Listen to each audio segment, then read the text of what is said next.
Okay, here we go. We got our live gathering together video set up. We'll go ahead and record through Zoom and post this into the Tapestry Feminine Collective group. I am here with Joceline Deschambault for an intimate conversation, and truly my desire and intention in this conversation is I watched Joceline come into our group, Gentle Joss, Wisdom of the CRONE, I call it a program, her share, her transmission, her blessing, her wisdom. Each Wednesday, Joceline shares a short little video sometime midst of the day. And I feel Joceline brings so much, and there's so much about Joceline that may not be permeating the space. And once we have this conversation, you will see and know her even more intimately as I do. So, Joceline, welcome. Thank you, Jacqueline. Thank you.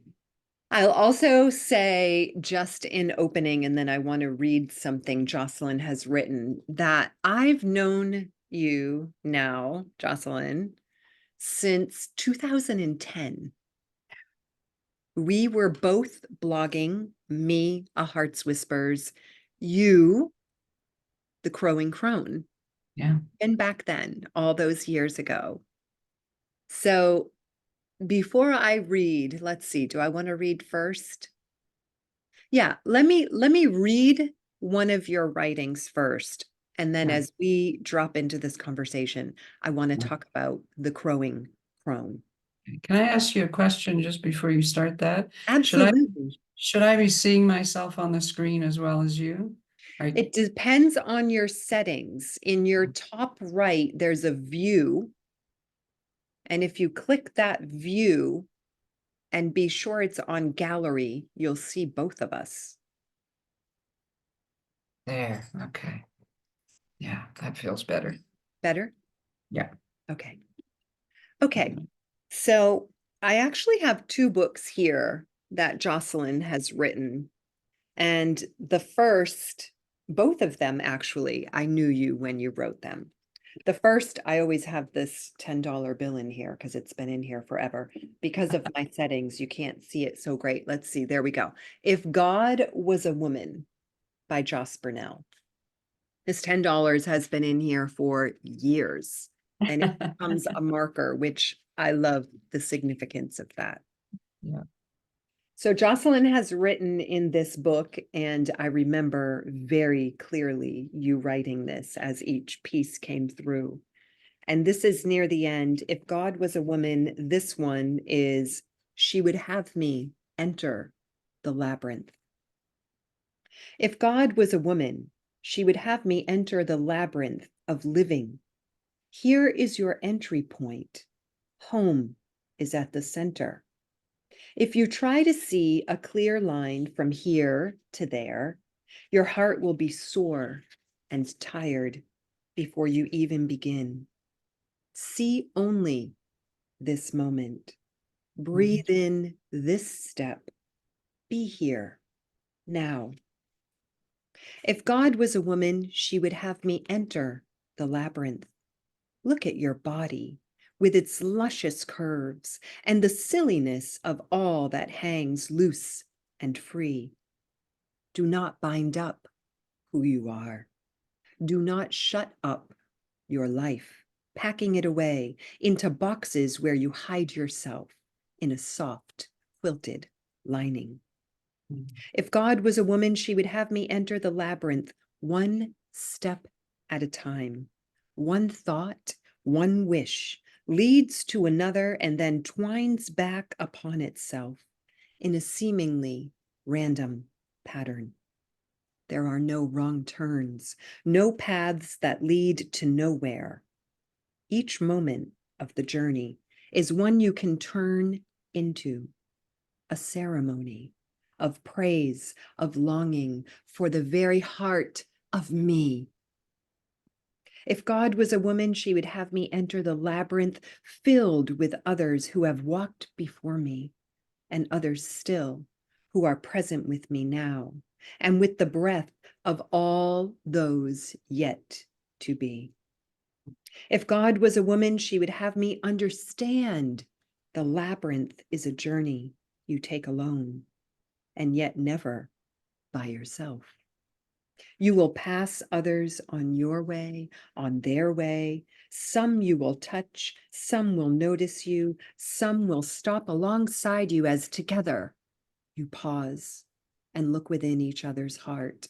And sometimes there will be one who disregards the way and storms straight across through the labyrinth, seeing nothing of the beauty, of the curves, of the way within, the way home. If God was a woman, she would have me enter the labyrinth, and those times when it seems too complicated, too difficult, when the moon is in her dark cycle and my heart cries for the light, she would whisper for me to be still, to quiet my breath, and to be one with the dark time, and be one with the knowing that all is meant to lead me home to her. If God was a woman, she would have me enter the labyrinth as I prepare myself, my heart, my devotion, my love, my messy, messy joy to honor her, ever present at the center and arriving. I would greet my sisters there at the core of this magnificent journey.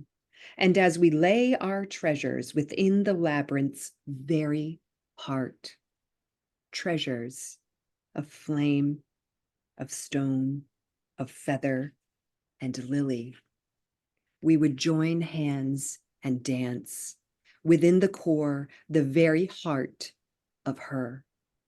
If God was a woman, she would have me enter the labyrinth, smiling gently, knowing that I, one of her children, would come to know, truly know, that she is the labyrinth. If God was a woman, she would have me enter the labyrinth. Wow. I, that really touched me. And it reminded me of when C.S. Lewis said, I never wrote anything. Wow. He said, I never wrote anything. I just took dictation. Mm.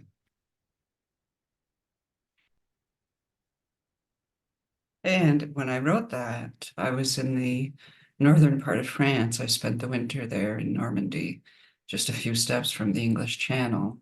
And prior to arriving there, I had gone to the cathedral at Chartres and walked the labyrinth there, which is an amazing experience. Yes. Yeah. Thank you. Yeah, my pleasure. There are so many things I want to say. First of all, as writers, it's very easy to have the power of our words slip away. Mhm. And then I loved reading that to you, your words. Mhm. One, to honor you, and two, for these words that came through you to sort of come back and permeate into you. Yeah. Probably, I mean, you wrote that book almost 10 years ago, yes? Yeah. Yeah. Yeah. In 2014. Yeah, here we are, Would- 2024, Yeah. 4 years, 10 Yeah. years. 10 years. Yeah. Yeah. And I forget. I forgot I'd written that piece. And it's actually the first time that someone has read my work to me. Mm, I've read it out loud, in presentations, but that's the first time someone has read it to me. Thank you for that. I'm honored. I'm honored. I remember you being at Chartres And about 10 years before you, I was at Chart. Yes. I love this beautiful thread that we're pulling through because we're here in the Tapestry Feminine Collective. Mhm. And the threads we are pulling through are actually many. This particular one of my experience in the Chart Labyrinth, your experience in the Chart Labyrinth. And when we have our gala in November, our location has a full-size Chart Wow. Labyrinth on site. Wow. So here we are unknowingly through all these years, weaving as women do. Yeah. You know, Joceline, when I have run through me the sensation and the knowing and the remembrance and the connection to a wise woman, a woman of magic, a woman who touches that ancient feminine wisdom and how to use it. You were the first woman in my life, in anything I can recall, who really held and spoke to that. So, whatever in all of the years we have known each other has unfolded, this knowing of you has stayed true in me. There are many times, and I wrote a few notes because we're really having an intimate, casual, comfortable, as you and I have done in a living room, in a temple space, in Yes. nature.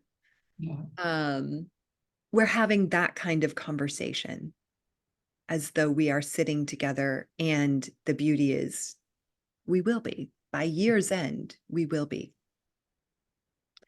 And over those years, I have some notes here that stand out when I think about Joceline in my world.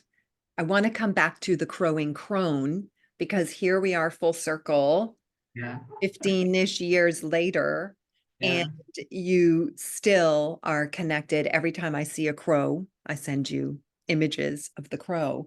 But here this another thread, this strand of the crone is being pulled through. I would love you to really speak on from your heart, from your truth, why and what that is, because you took on, you felt, you expressed the crone years ago. Yeah. I would love to hear your words on that. Well, it was interesting, because when I chose that as my blogging name, um, I spoke to a male friend of mine who did digital work to see if he would design some kind of logo for me. And he just said no. And he didn't really say no. I ended up not working with him. And basically, what he said to me was, why would you choose Crone? When people think of crone, they think of a haggard old woman with gnarled fingers. And, he said it's not a good image to be presenting.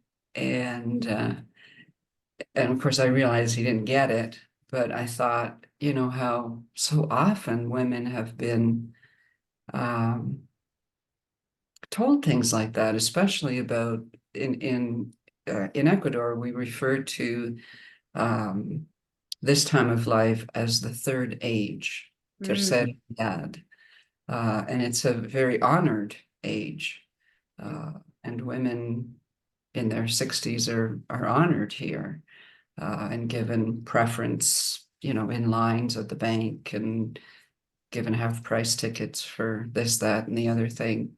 wow. So it's a very different feeling, but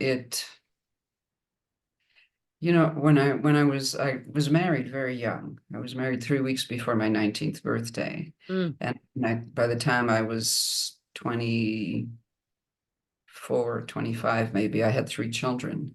And I purposely did that, partly because my husband was a decade older than I was, and partly because I felt if I had my children when I was young, then when I turned 50, which is when I chose the crone, my children would be grown Mm, and gone, and mm, I would mm. have, my time to be me without being under the umbrella of mom. I mean, you're always a mom, but Yeah. it's kind of like being a Catholic, you're born a Catholic, you die a Catholic, whatever happens in between doesn't matter. Once you're a mom, you're a mom. Yeah. But I had no grandmother. Um, and I had no relatives who were of an older age. So I grew up without that.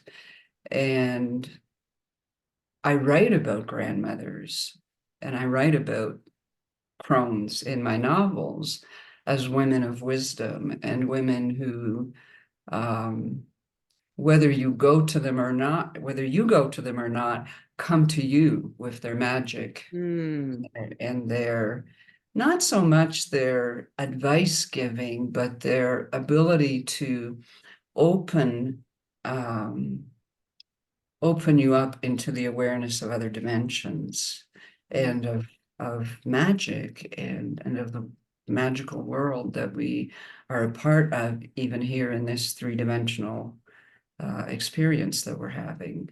So and the crow, of course, has always followed me everywhere I've gone. It's been interesting living here because I live at a very high altitudes and we don't have crows. You have to mm. go, you have to go further, you have to go down to a lower altitude. Um, and I really missed that at first. I thought like, who am I? Without my crows around me. Um, and so it was another deepening for me, uh, because um, I am not what is out there. However magical whatever out there is, I am what's in here. Um, and I am what comes from in here. Mm. So, I love what you said, and it took me back to that time period of 10 years ago. You said, even if you don't go to her, she comes to you. yeah, And yeah, you and I were part of a very intimate group during that time. And I remember again and again feeling she's coming for you. yeah, She's coming for you. yeah. And she does. And She she does. does. She does. Yes, she does. And in a whole variety of ways. Recently I had a series of dreams, I think three of them, and they were very complex, busy dreams. But in each one of them was this woman, this small woman with blonde curly hair, who was very much a part of what was going on and very involved with me. And I found myself asking, like, who is she? Because it's unusual for me to have the same person show up in a dream like that. And I realized that at this moment in time, she was, she is God's representation to me, Mm, you know, mm. which really was Which cool comes cool awareness. right Yeah. back to your book, Yeah. right? Right Yeah. back It to your probably is book. one. And when you look at the Holy Scriptures, and we often overlook this part, when God created humans, he said, let us create man in our own image, So there was not a singular, I'm going to do this. It was, let's do this together. Uh, so yeah.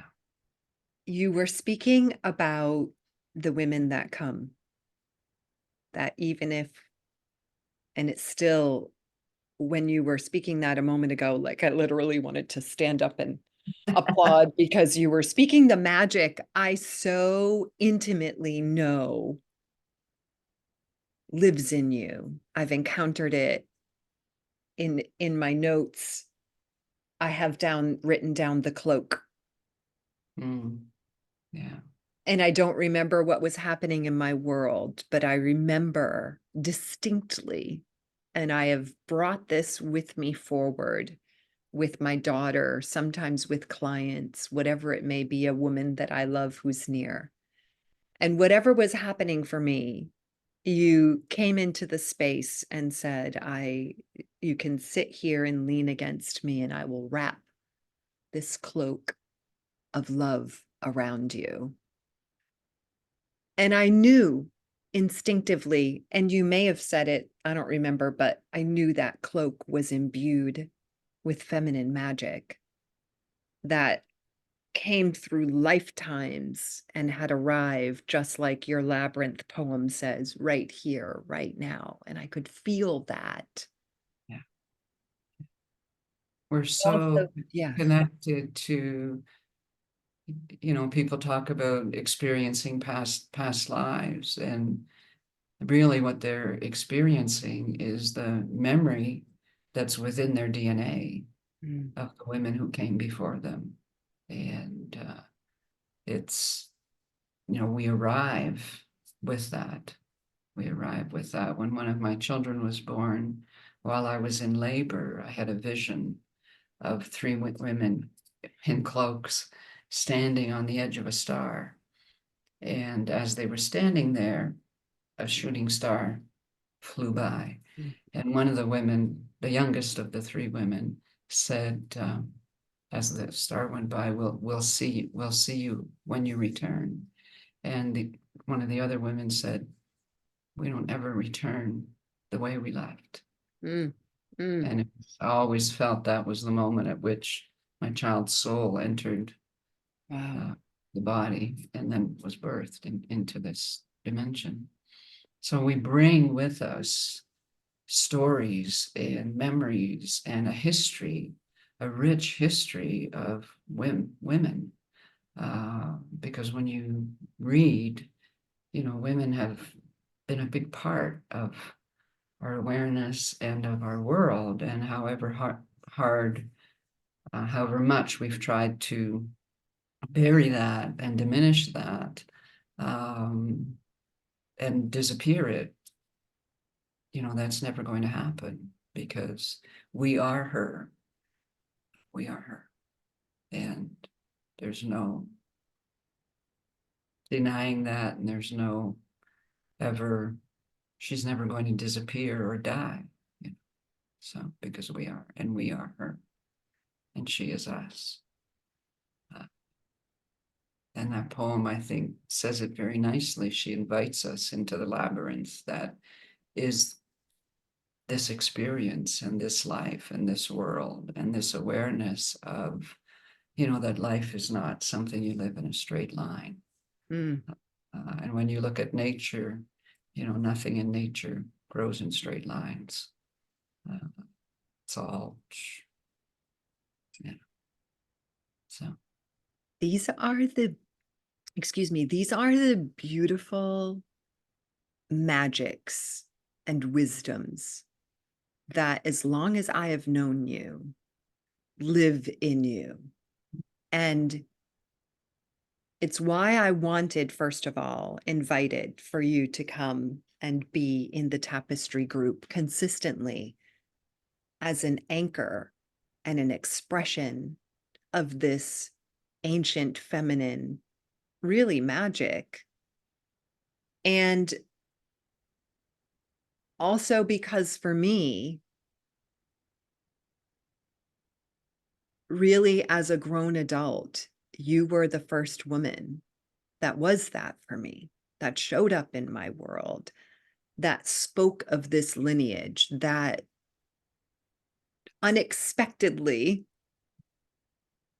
however we were engaging, you would share something similar to what you just did. And I remember just being mesmerized by it. Like, that was not in my world when I grew up. And for me personally, there's also some resemblance to my grandmother. So I would often feel that grandmother passing down her wisdom. Like when I ever still to this day think about that sort of visual, it's always you.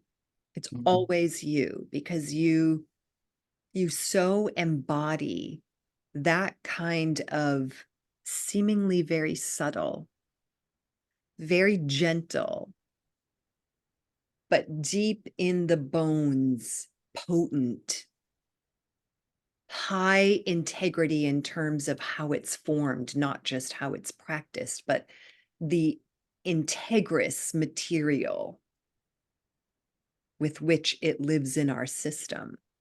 You have always embodied that. Thank you. Also in my notes, just not sure where I want to go. Also in my notes are the your 9 ladies. Yeah. And I first learned of these 9 ladies, I don't know, years ago, maybe those 10 years ago, because we were in a very intimate container, you and I and 2 other women, and we went deep. I don't remember a lot about these 9 ladies, but I remember it being another thing where I was just like, "What? What? Is this real?" Yeah. Would you share about your 9 ladies? The 9 ladies appeared to me when I was going through menopause, actually, which I just now realized as I was thinking about when they first appeared to me. I was working at the time with a coach and who really encouraged not so much my evolution as my expression of that which I knew. Mm, And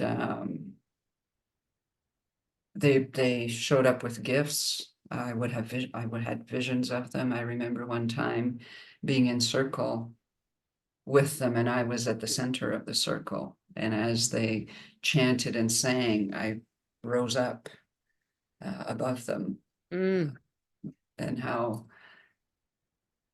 supported I felt with them. And I think these are women of my lineage from way back, from way back, who had magical powers and the power mm. of healing, which I have, Yes, you do. and the power of spell casting and things that we've forgotten about, and that we, even when we know about it, we're so busy in our industrialized world that we forget the power that we hold in our hands. Um, and so they came to remind me of who I was, Mm, um, mm, to pull together, to pull through the threads from my life in this particular existence into where I am, where I have been from that moment on, of knowing, um, you know, I'm trying to think what I saw the other day, and I thought, you say science, I say magic.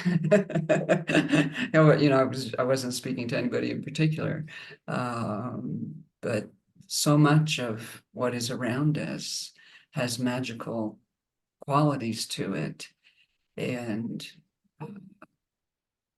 and things appear to us in magical ways, uh, to bless us and to encourage us on our path. And I was sitting outside about a month ago, and I'd been working in the garden, and I was tired, and I don't often sit out front of my house because I'm growing the garden up the fence, but at the moment, right now, people walking by, are very visible to me as I am to them. But it was evening, and there wasn't really uh, anybody out there.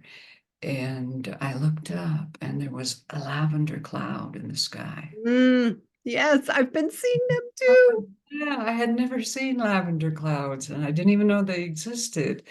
And I just sat there. I mean, it stayed maybe for 5 minutes, And I live above the cloud line, so the clouds are very low here. Mm.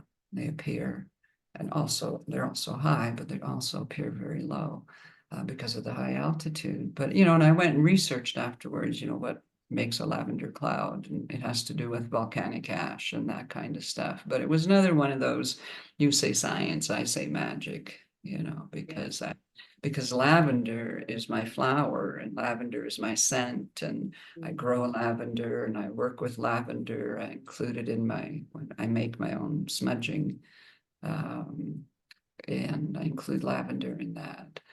And it just, I was kind of at a down, physically feeling down, you know, and so, we always have magic is always appearing to us, and it's up to us to recognize it as magic or just think, oh, wow, look at that. It's always up to us to receive. The crow that I have a picture of that walked across the stone wall when I was at Saint Michel in France. There, I mean, I could have reached out and petted him. Wow. So it's up to us to recognize. And I think for me, when the 9 ladies appeared, and I remember asking them their names one time, and they gave me their names and I wrote them down. I've never shared them for whatever reason, but because we identify ourselves by our names, but they just are. They just are. And I think life and what's beyond this dimension is always presenting us with opportunities of realizing that there's so much more, so much more to experience and to feel and to touch, and so much more to draw out from within ourselves. Yes. And that was their blessing to me, and their teaching to me was, you have more inside you. My friend Barbara often says to me, you are so much more powerful than you think you are, Joceline. And I don't particularly like that word power, but nevertheless, it is a power. It is a power to, be able to reach across miles and heal, and to reach across dimensions and interact with those who came before. Mm. Yeah. Mm. Thank you, for all of that. Before I say anything further, I want to say, while you were speaking, I'm sitting facing the backyard. Right this moment, there are 2 crows on the ground, big crows. I don't get big crows in my backyard a lot. They started showing up in the last week. And as you were speaking, I get a lot of grackles, smaller, different voice. Right as you were speaking, we have a bird bath out there, and a very large crow came, and it's right in my direct view and just sat on that bird bath. This is what happens for Yes. me with you in my world. This is what happens. I'll travel, and we're about to travel up the East Coast to head north for the summer in the next couple of weeks. I know it happens every time there are crows. As you're speaking, even more for me, witnessing you now, having known you these years, having heard these, well, I want to say tales. They're real, but they're also part of that feminine storytelling and the way that we move through our own mythologies.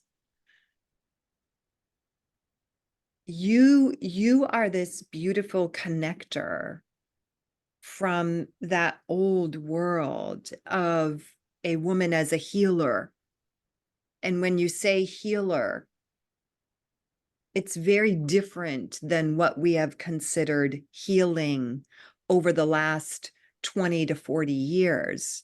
I know you enough that when you say healer, it's a magic woman, it's a medicine woman, it's a woman whose prayer holds enchantment and incantation and intention, and there are rituals that are imbued with their own magic. And it senses to me, conscious or not, that you are pulling those threads through from the old world, from the old history, from the centuries and lifetimes ago, Yeah. of how women just naturally knew what this herb does and knew what the words were to utter and how and when to light the candles and what to say as we were doing it.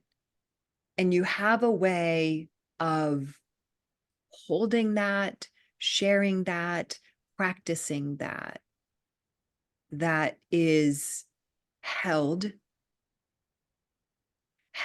in sacredness, blessed, and incredibly gentle. It's not loud and announced to the world, and it's part of your everyday life. It's always there. Yeah. Which And takes me, yeah, go ahead. when I get caught up in, 3Dness, is when I've stepped away from that. Mm, And it always calls me back to my center, my place. And that's where I'm most at home. Uh, which sometimes makes it difficult to be out there in the 3D world interacting with.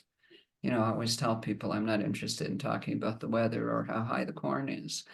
Not that those things aren't important, but these are the conversations that I'm here for, and that thrill me, and um, that allow me to, as you say, share that old mm. magic awareness that women had, especially the older women in the community had. And that's why I write novels, because it gives me an opportunity to tell those stories, you know, and And I've read some of your novels. yeah, They're phenomenal. I know thank you. you're going through some edits to those. Yeah, Are yeah. there novels of yours that are available now? They will be by the end of the month. I've had new covers made for them. I never liked the covers that were there. So I've had new covers made for them, and they're stunning and I love them. Hmm. And they'll be back on Amazon by the end of this month. Hope maybe even by the end of this week. And I've got a new series coming out that is about a group of women who were temple priestesses together, Mm, and they are now in present time, and they are reconnecting. mm, Uh, and mm. there's six of them, so there's 6 books. But I'm loving allowing these women to tell their story. Yes. Uh, I love that. I love that. And again, the way these mm, wisdoms, remembrances, practices, signatures, archetypal energies of woman as healer and magic woman, medicine woman, priestess. It feels to me we've gone through a time where it's all been sensationalized. And you said, especially for older women, I feel we need that anchoring, that teaching, that weaving of feminine magic that comes from the older women, that isn't sensationalized and shot up, like shooting up with new age building of intensity, but just simply lives upon the planet and through the earth and in the lavender yeah. and in the books and the poetry and the telling, and just simply is. Yeah. And I think, you know, this is a wonderful time to be here. As a crone, it's a wonderful time to be here, period, because our technology is allowing us to connect in ways that are very similar to how we connected thousands of years ago. It's just being done in a different way. You know, women thousands of years ago connected no matter how far they were from each other, and joined together for ceremony. And Yes. today we do it, you know, this way. But it's the same magic, if you will. It's the same. It's just presenting itself with a different face. But in some ways, we've circled back around and into being able to have these types of conversations. I mean, you and I are thousands of miles apart right now, and yet here we are. Close Yeah. together right here anyway. Yeah, yes, you know. So it's a great time to be here. And I think, you know, the world is hungry and ready for a gentle wisdom, you know, and not for, you know, this is how you do it, step 1, 2, 3, 4, 5. But this is the awareness that you claim. This is the awareness that you can develop within yourself. And from that will happen what needs to happen. So that strong feminine energy, not in the way that it appeared. You know, the planets right now are aligned very similarly to how they were aligned in the 60s, and, you know, which was the time of the women, the feminist movement, and all of that, and the free love, and all of that needed to happen and needed to appear. But it, you know, this time that's not going to happen. That's not going to happen this time, because we're ready this time. And all of that awareness of the need for the feminine, and all of that awareness for love, which is being expressed in a different way. We're ready and we're hungry for it. And we have the magic, the technology to get it out there, So it's a great time to be here. I love being here on this planet at this time. And what a beautiful bringing together as a crone in our community, in the tapestry community, one of our elders. What a beautiful weaving together to say that this way of connecting now can be overlaid with the way women connected hundreds and thousands of years ago. Yeah. And of course, as was true then, it's more and more presenting itself now that we also were telepathically connecting. So Yes. we've got this way of connecting our energy in remote locations then and now. And we also have this telepathy that connected us then and now and connects us to then from now. Yeah. Yeah. And to encounter a woman in her crone years who can hold both and isn't dismissing the technology of now in favor of the technology that was, but is able to have the vantage point and see how these are very similar and in fact come together, I think is spectacular. And to that end, you know, I want us to keep this very succinct. And so we'll start to move toward closing. I want to say very directly, my invitation for you to come in and on a weekly basis, anchor in this feminine magic and wisdom and the beauty and the knowledge and the experience and the expression of the crone and the magic of the healer and the medicine woman and the soul and the connectedness and the mysticism of the priestess as an elder in this community is precisely what I desire. And part of that deep invitation for your you and all that you are to come through. Thank you. Thank you. I'm enjoying it. It's easy, it's easy for me.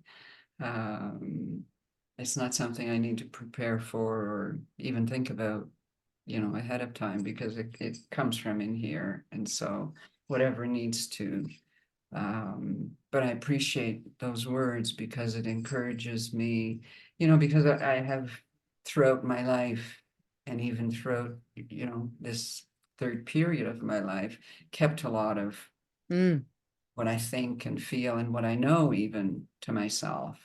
And the novels have allowed me to express that in a way that, I guess, in a way that's safe, which is interesting. But, I don't need to be safe. I am safe. Yes. I don't need to protect what I know.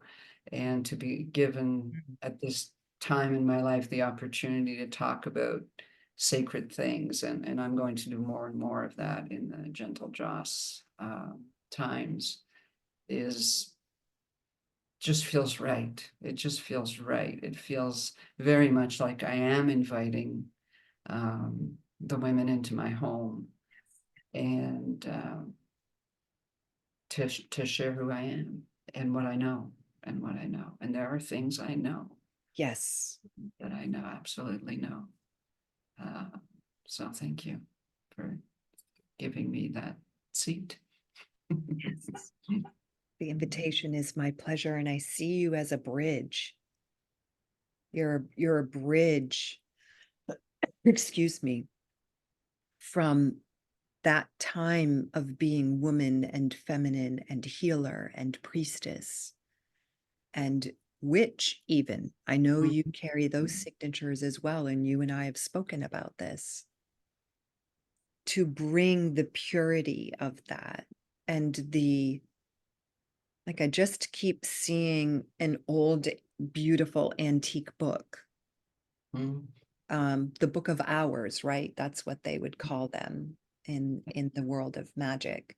That you are a living embodiment of that, and begin to, as you were just speaking, I could see the weaving of your own legacy in just the tiniest way of coming into tapestry and letting your wisdom be seen and heard, letting your magic speak and be practiced, letting this energy of the crone leave her imprint upon the generations that are yet to come and the women who will follow.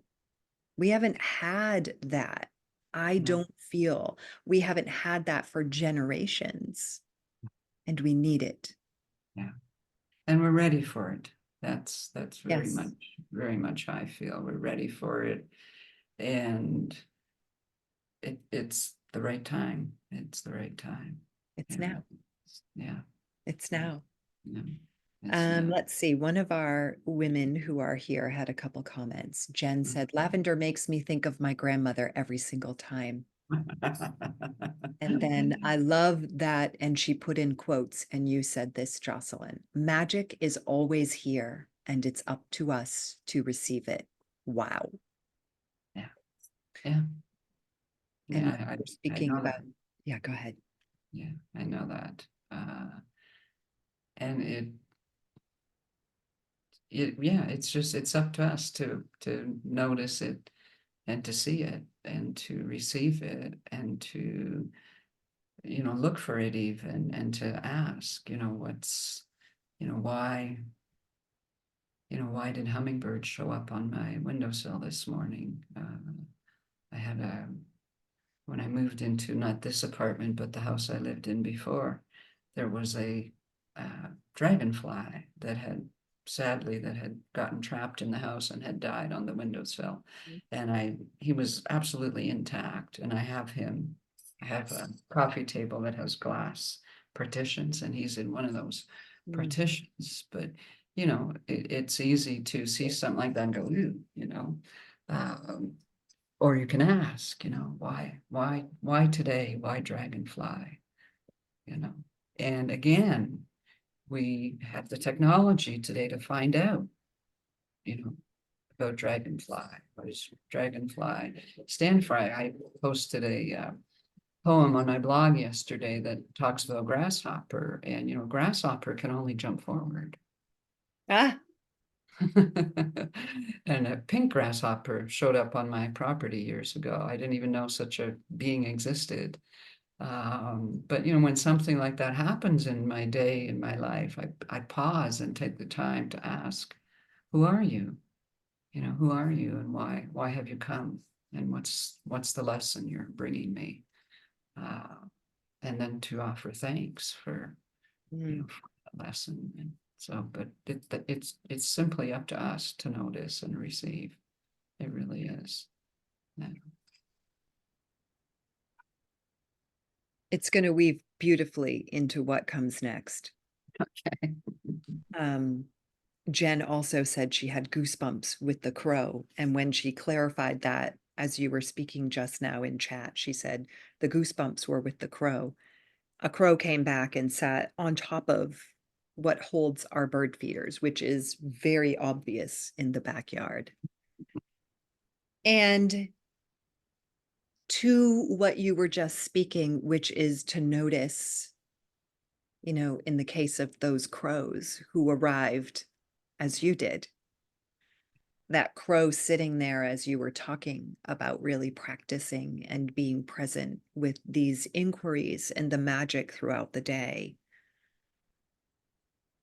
Before I move into the final piece, my invitation to you, which extends to all of the women in Tapestry, is,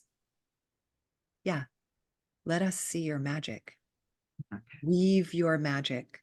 Speak as that woman who knows she's a healer and what that is.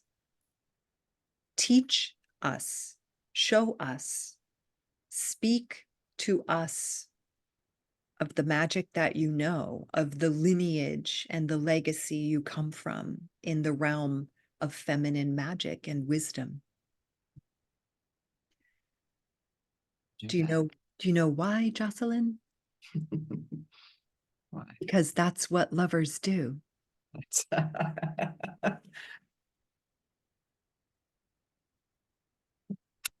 Yeah, it is. It is. Part of me wants to say, look out. Jen just said, make us all cry, why don't you? You want to tell the story, or shall I?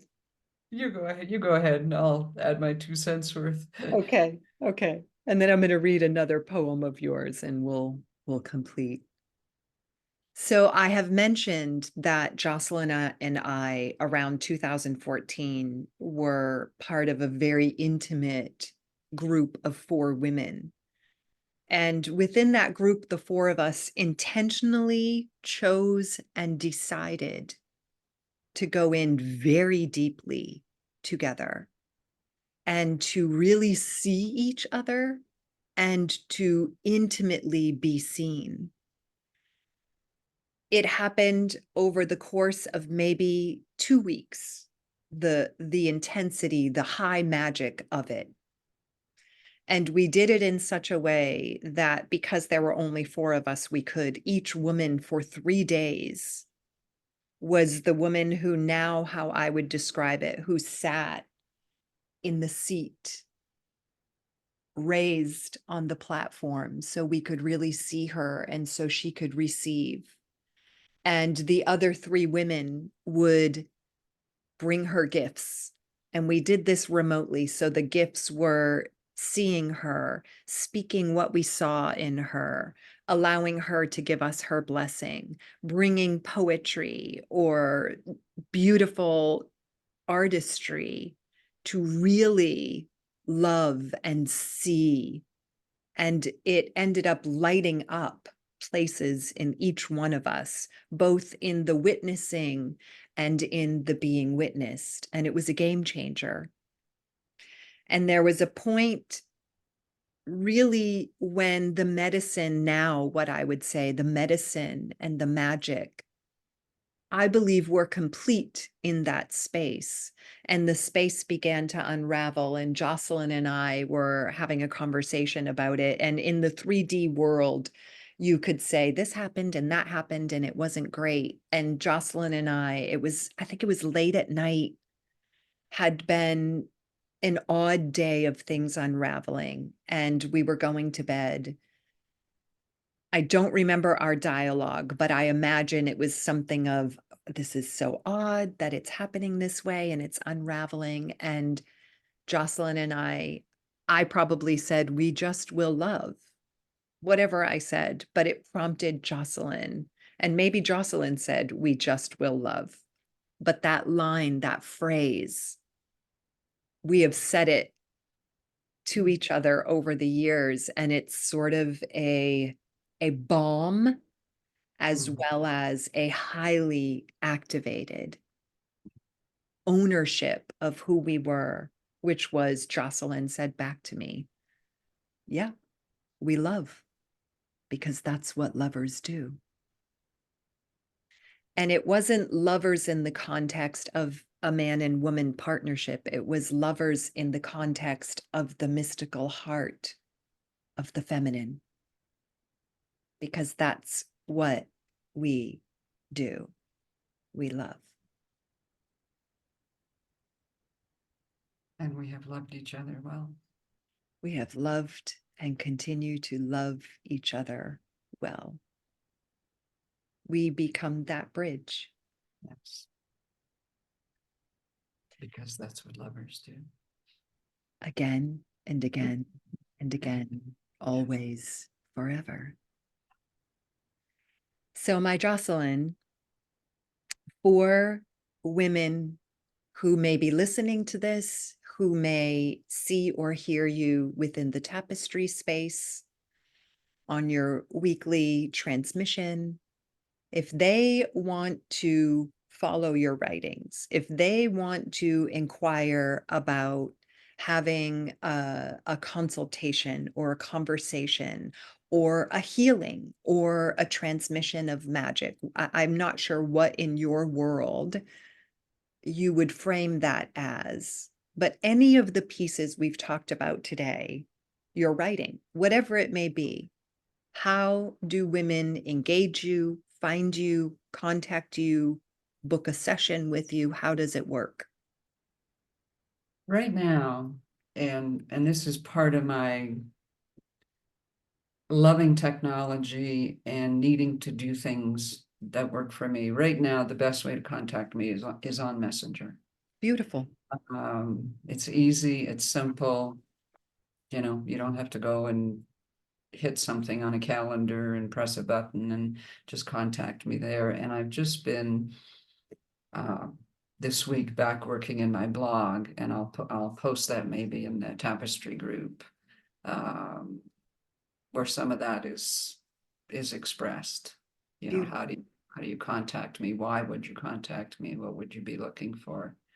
You know, I'll post the link to the blog. Great. Great.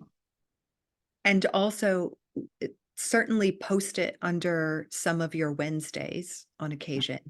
And then in the event I made for this conversation, please just go in there and write a post and refer that we spoke about this and share it there. Thank you. There's another book of Joceline's that she wrote, I don't know what year it was, but still, as I've known you, and poetry will always be my home. this image of you, you know how much I love it. And that image, that photograph was taken of me as I was writing Mm. If God Was a Woman. Magic, right? That's the Yeah, weaving magic. yeah, yeah, yeah. I'm going to close us with reading another of your poems, but from this book this time. Poetry Will Always Be My Home. And then we'll just be complete. Before I do that, do you have final thoughts, words, blessing, anything? I think what I want to say is that there is so much more, and I know I've said this already today. There is so much more to life, to love, to being woman, Mm. than we have ever experienced. And we are living at a time where all of that is coming together in a beautiful way. And so look for those women in your life who are aware of this and who know this and who are willing, who have their own medicine and magic to share. Uh, look for women like Jacqueline, for example. I learned from Jacqueline. Don't ever think that I'm up here and she's there. Uh, and her teachings and her transmissions have transmuted things within me, even in this past 10 days. So look for those women. And if you're in tapestry, you're a seeker. We know that. Mm. Look for those women around you who have that awareness of being woman, being their woman. Uh, because from that place of being their woman, they have transmissions for you and they have wisdom to share with you and they have teaching of all kinds.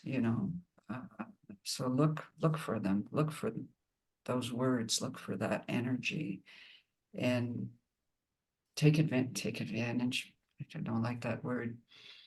Open yourself up to it, because there's so much more. There's so much more than we've been told. The world is this big. It's huge. It's huge, and it's coming for us. It's coming for us. It's opening up to us.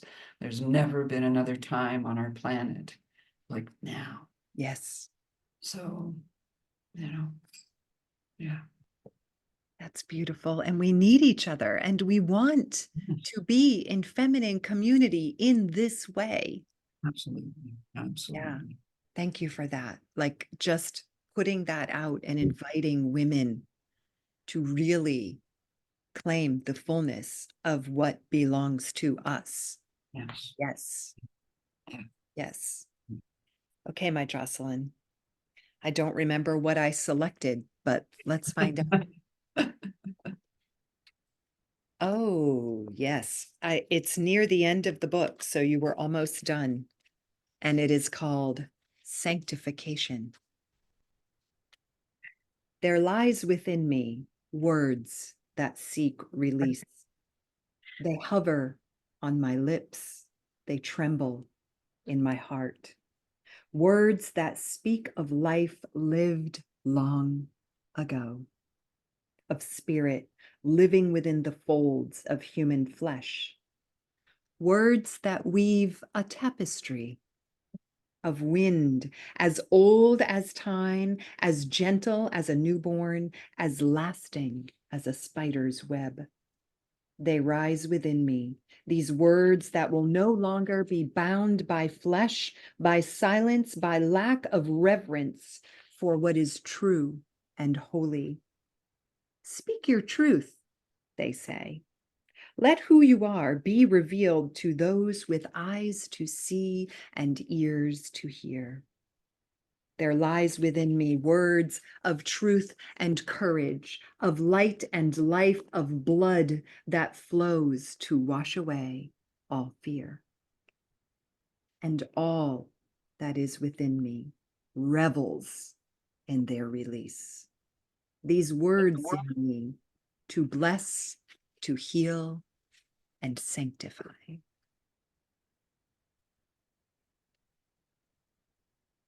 I love you, by Joceline. Jacqueline.